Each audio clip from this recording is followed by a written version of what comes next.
এই পার্থিব জগতের মধ্যে মানুষ সাধারণ অসাধারণ উভয়বিধ মানুষই আছে। যেমন সাধারণ মানুষ আছে, অসাধারণ মানুষ আছে, তাই না?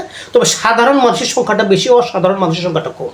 অর্থাৎ জ্ঞানী, গুণী, মস্তিষ্কওয়ালা, মেধা সম্পন্ন মানুষের সংখ্যা কম, ঠিক না? এরকমই কিন্তু মানুষ এত মেধাধারী হয়েও, এত জ্ঞানী গুণী হয়ে, এত আবিষ্কারের অধিকারী হয়েও, নব নব সৃষ্টিতে মানুষ ব্যস্ত হয়েও মানুষ কালবের শক্তি ধারণ করতে পারে না।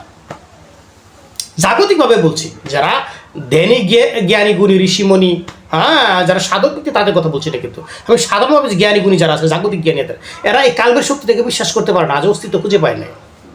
বিভিন্ন বিজ্ঞানীরা এই মস্তিষ্কের শক্তি বিশ্বাস করে, বুঝে, মন বলতে আর স্বীকার করে না, কিছু কালবের শক্তি সেটি স্বীকার করে না, বুঝে না, চেষ্টা করে না। তবে যারা সাধক ব্যক্তি, যারা সাধনার মানুষ, তারাই ব্যাপারে অনুসন্ধান লাভ করেছে এবং তাদের কাছে যারা যায় তাদের কাছে লাভ করতে পারে, সব সুযোগের কাছে পেতে পারে। এই বিষয়টা বোঝানোর জন্য আমি যেটা সৃষ্টিগতভাবে উপস্থাপন করি সেটা আপনারা মিলিয়ে দেখুন। বাস্তবতা, কালবের যেটা শক্তি আছে, এই শক্তিটা অত্যন্ত সাধারণ শক্তি, এটা এটা এটা সবাই পারে না। তো আমি এই যে জাগতিকভাবে যে আছে, যে বিভিন্ন জ্ঞানীরা বিশ্বাস করে না, তারা বলে মস্তিষ্কের বাইরে কোনো আর অস্তিত্ব নাই, মনের অস্তিত্ব নাই, কালবের অস্তিত্ব নেই, এটা বলে। আচ্ছা, তারা বলো, কিন্তু আত্মগতভাবে জাগতিকভাবে যে মহাস্রষ্টা একটা নিদর্শন দিয়েছেন, এই নিদর্শনটা আপনাদের সামনে তুলে ধরছেন, যারা মনের সুরমণি বুঝতে পারবেন। এই সৃষ্টির মধ্যে, অনেক সৃষ্টির মধ্যে একটা সহজ পন্থা যেটা সাধারণ, এটা হচ্ছে আপনার ওই কী বলি, কচ্ছপ বলি না, কচ্ছপ, কাসিম, কচ্ছপ, কাট্টা, এগুলো বলি না। এরা সমুদ্র উপকূল থেকে একটা প্রজন্ম, এদের পরম্পরা টিকে রাখার জন্য, এদের বংশ বিস্তারের জন্য এরা উপকূলে এসে মাটি খুঁড়ে, নরম বালি মাটি খুঁড়ে সেখানে ডিম পেড়ে যায়। মা কচ্ছপগুলো ডিম পেড়ে সমুদ্রে চলে যায়। কচ্ছপের আর এই ডিমের কাছে আসে না, ডিম মাটি গর্ত করে ডিম দিয়ে মাটিতে বালি মাটি দিয়ে ভরাট করে সমুদ্রে চলে যায়, সেখানে তার জীবন কাটায়। কিন্তু দিনের একটা প্রারম্ভে, একটা সময়ে সেই ডিমগুলোর প্রতি সে ধ্যান করে। এই সৃষ্টির মধ্যে আরেকটা সৃষ্টি আছে, কুমির। এই ধরনের প্রাণী আছে যারা ডাঙায় ডিম পাড়ে, মাটির নিচে গভীরে ডিম পেড়ে রেখে চলে যায়,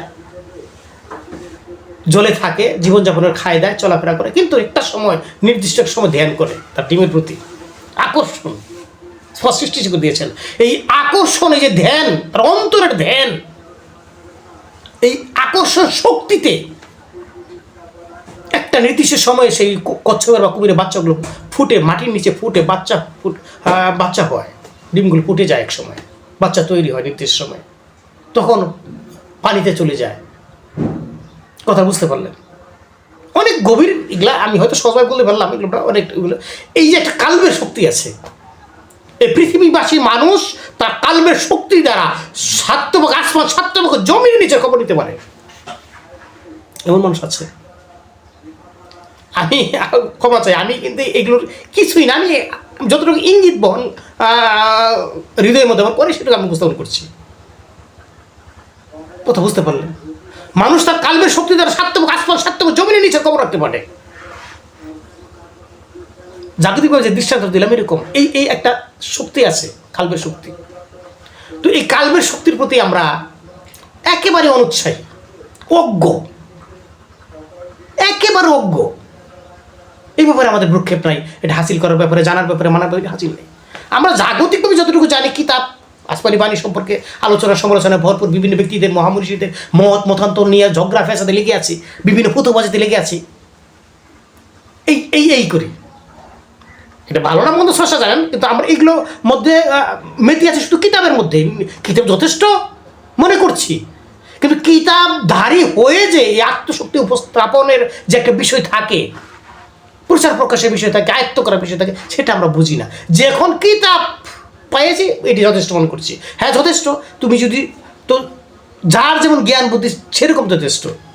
একজন কিতাব প্রচার প্রকাশ করছে, আর একজন অনুসরণ করে, এরকম না? একজন লিখছে, আর একজন তার অনুসরণ করছে। তো জ্ঞান গরিমার স্তর ভিন্নতর। এগুলো আমাদের মধ্যে জাগ্রত অবস্থায় যেহেতু বিরক্তি নাই, এগুলো জাগ্রত করার বিষয়, এগুলো ব্যাপারে মনোনিবেশ করার দরকার। আমার মানুষ হিসেবে করলে এটা পৃথিবীর ভারসাম্যতা অনেকাংশেই সুষ্ঠু সুন্দর থাকতো।